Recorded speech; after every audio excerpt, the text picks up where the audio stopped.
Hello, good afternoon, and welcome to Guitarist TV. My name is Michael De Jager, and I've got some great news for you. In 2006, Guitarist TV was basically sent on its merry maiden voyage by a gentleman we all know and love as the great Mr.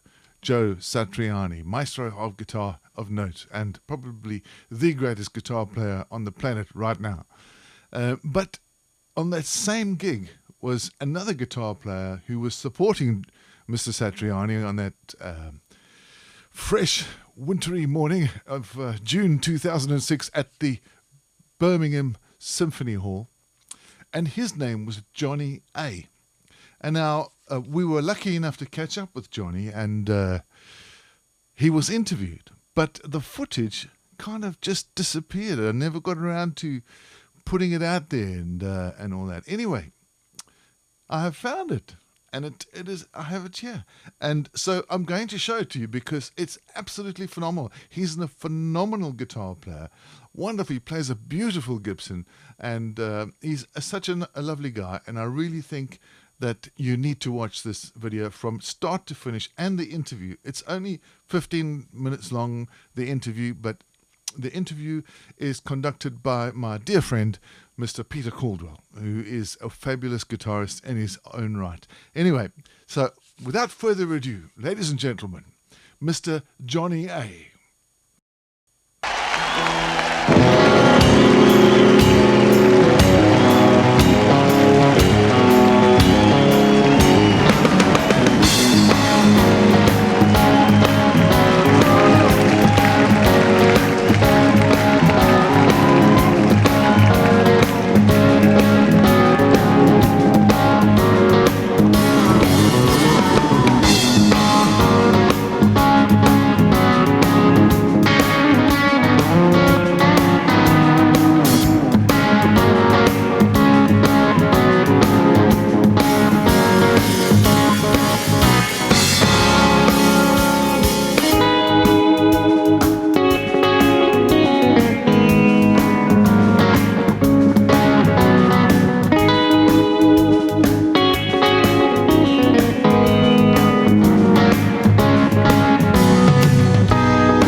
Well, thank you very much for sitting here with Johnny A, guitarist extraordinaire. Hey Pete, how are you? I'm very well, thank you. Pleased to meet you.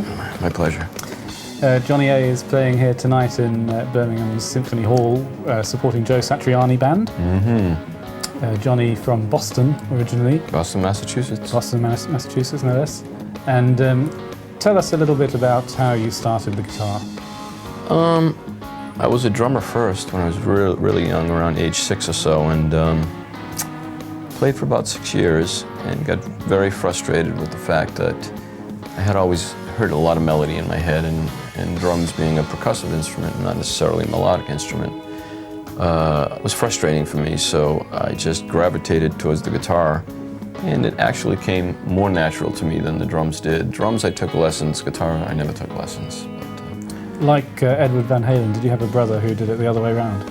No, I have nobody actually in my family that has anything to do with music. Right. Lucky them, I was the cursed one. Right. And so you started playing and presumably played in bands? Played in a lot of bands, you know, coming up through school, and then into club bands in the Boston area and New England area.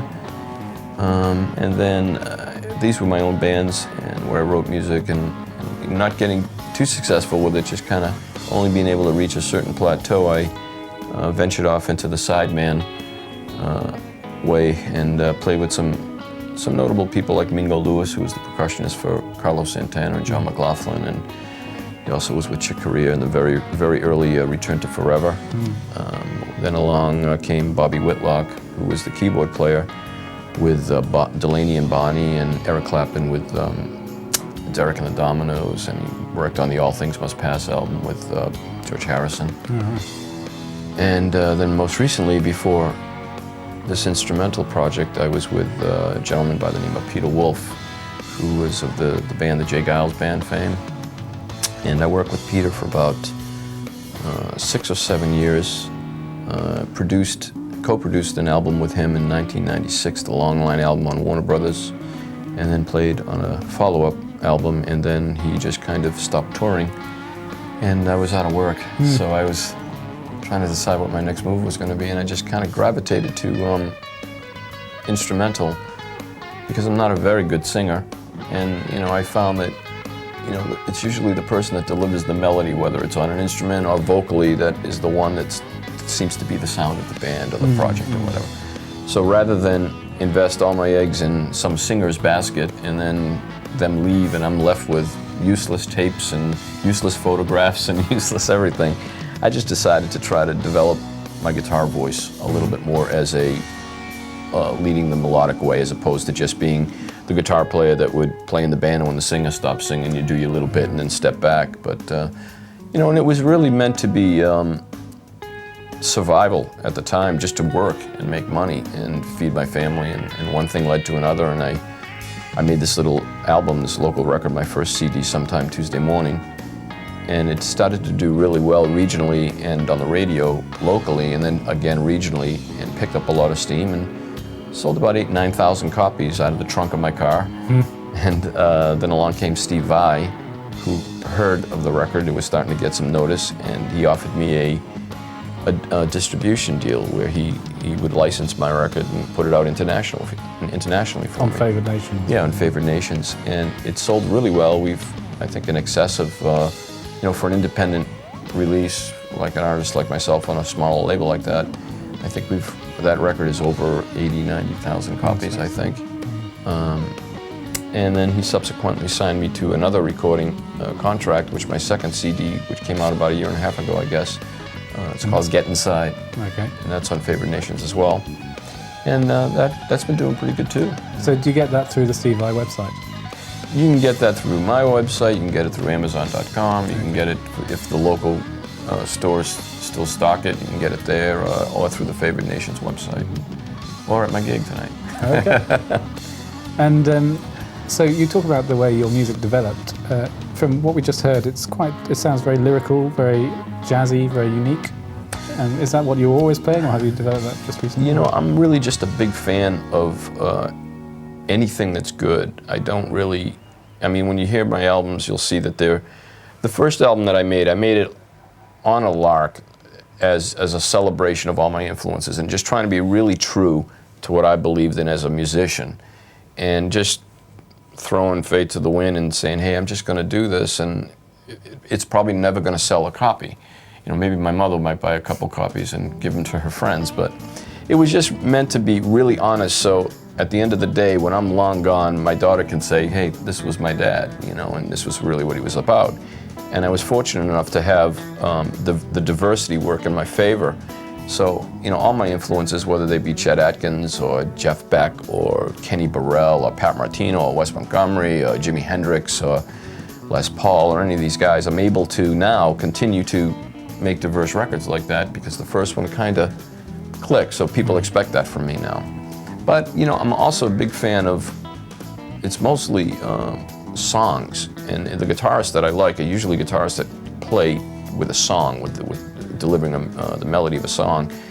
Big fans of the Beatles, big fans of Chris Whitley, Jerry Rafferty, you know, anybody that has great strong melody and a nice harmonic concept, I'm a fan of. So it's not really just guitar music that I like, it's mostly people that are great songwriters that have great melody and harmony. And do you think that, of course, I mean, players like Joe, they are writing songs with the guitar, no singing, but you could still call it a song. It's got a great melody. Absolutely. Has a form to it, so it's got verses and choruses. Absolutely. And do you do anything like that? Yeah, my stuff, it tends to be sometimes more chord melody based. There's a lot of chord melody in what I do. And my approach is sticking more to the song as opposed to, well, you see, it's just a little bit more, I use a little more space in what I do, I think. And it's kind of like a throwback, but not too retro, to the way that, you know, in the 50s and the 60s, the way kind of guitarists as vocalists. It's more that approach. And, you know, I'm big fans of the Everly Brothers, and so it's kind of more concise, and it might be 3.5, 4 or 5 minute songs and 2.5 minute songs and just in and out. And I like to play in a way that the solo is intrinsic to the song value, where, you know, when you would hear a Beatles song, you'd hear that beautiful solo that George Harrison might do. If you tried to play that song without that solo, it just doesn't work. You know, I try to have a solo that's a song within a song, and it has a beginning and a middle and an end. And I kind of keep to my structure most of the time. But, you know, during the set, during the live show, there is moments of improvisation and, you know, exploration.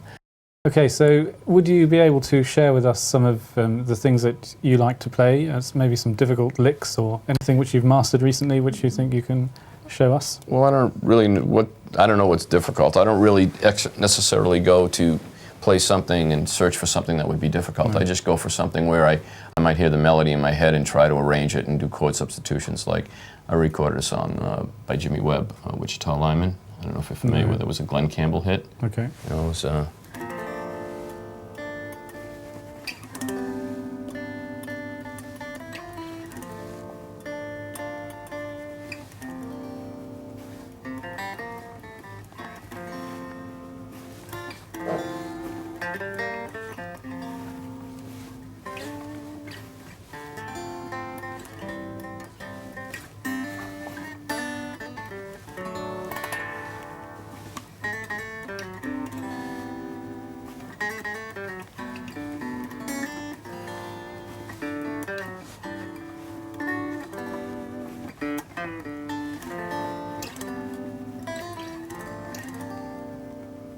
so it might be more beautiful melodic sense, but it's you can really pick out the melody, of course, and the harmony underneath. I mean, it sounds like two guitarists, actually. Yeah, and that's just it's funny. My approach to chord melody is I'm an unschooled guitarist. I learned on my own, and I just learned by listening. I tend to listen to everything when I listen to a song. It isn't just the guitar. I listen to, if it's an orchestration, I like to hear what the violins are doing, what the flute's doing, what all this stuff is doing, what the background vocals are doing. And when I deliver my melody, the traditional way and the acceptable way to play chord melody on guitar is to actually voice lead with your melody on the top. And I don't really necessarily do that. A lot of the times my melody is buried in the middle of the chord, below the chord, And it's funny because Steve Vai had commented to me once early on when we started to get familiar with each other that he doesn't understand how I can actually make the melody ring within the chords stronger than the chords surrounding surrounding the melody note. And it's just, I think I have had the ability to, with my hybrid picking, because I use a pick and 2 fingers, to be able to poke the melody through a little stronger than the cluster around it. And but also I think you can actually, you follow the melody through, so you can actually trace it through even though the chords are moving around, you know, on either side of it. Yeah, and I think the idea is to just try to execute the melody a little louder than the other chords. So how are you actually doing that? Are you using the plectrum for the melody, or are you? It depends. It depends. So it just depends. Your hand is fixed somewhere in that position.